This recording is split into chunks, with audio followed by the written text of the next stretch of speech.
తెలంగాణ రైతులందరికీ నమస్కారం. రైతులందరూ కూడా అప్రమత్తం కావాలి. ఎవరు కూడా నిర్లక్ష్యం వద్దు. ఎందుకంటే పడిన పొలాలు ఏవైతే ఉన్నాయో వెంటనే అవన్నీ కూడా కోసేయండి. హార్వెస్టర్తో వచ్చేసి కూడా త్వరగా మీ యొక్క పొలాలు కోతకొచ్చిన ఏవైతే ఉన్నాయో త్వరగా వచ్చేసి కూడా కోసేయండి. ఎందుకంటే పడిన పొలాలు ఏవైతే ఉన్నాయో ఆలస్యం చేయకుండా, నిర్లక్ష్యం చూపకుండా ప్రతి ఒక్కరైతే పొలాలని కూడా కోసుకోండి. ఎందుకంటే దీనికి సంబంధించి కూడా వాతావరణ శాఖ అనేది కూడా మరో 3 రోజులు భారీగా వర్షాలు అనేవి ఉండబోతున్నట్లయితే తెలుస్తుంది అనమాట. ఇప్పుడు మీరు ఏదైతే స్క్రీన్ మీద చూస్తున్నారో ఈ రోజే. అందరికీ నమస్కారం.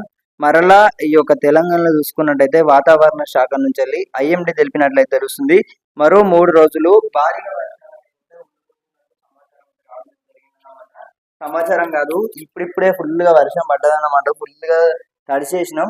మీకు ఇప్పుడు చూపెడతాను. పత్తికి సంబంధించి కూడా పత్తి ఏరుతాను అన్నమాట. ఇప్పుడు ఇవి ఏవైతే ఉన్నాయో మళ్ళీ వర్షం వచ్చింది, మళ్ళీ వర్షాలు వచ్చినాయి. ఇప్పుడు మీకు స్క్రీన్ మీద చూపెడతాను అన్నమాట. సో ఓకే, ఒకసారి ఇక్కడ లుక్ చేయండి. పత్తికి సంబంధించి కూడా ఇక్కడ మొత్తం పదనైతుంది అని ఇట్లా వేసినాం అన్నమాట, ఉల్లారేసినాం. సో ఇప్పుడిప్పుడే చూసుకున్నట్టయితే పొలాలకు సంబంధించి కానీ అవ్వచ్చు అన్ని కూడా అడ్డం పడ్డాయి అన్నమాట.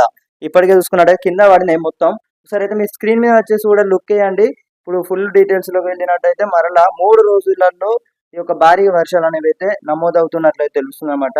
సో ఇప్పుడే రైతులందరూ కూడా పొలాలకు ఏవైతే కోతకొచ్చిన పొలాలు ఏవైతే ఉన్నాయో అవన్నీ కూడా కోసేయండి. ఎందుకంటే మళ్ళీ ఒక 3 రోజులు వచ్చేసి కూడా భారీగా వర్షాలు అనేవి అయితే ఉండబోతున్నట్లయితే తెలుస్తుంది అనమాట.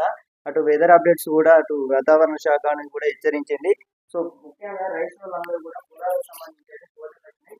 ఈ యొక్క చోట వర్షం అనేది పడకముందే త్వరగా వచ్చేసి కూడా మీ యొక్క పొలాలు అనేది కూడా కోత చిన్న పొలాలన్నీ కూడా ఆగి. సో ఓకే, మళ్ళీ కలుసుకుందాం.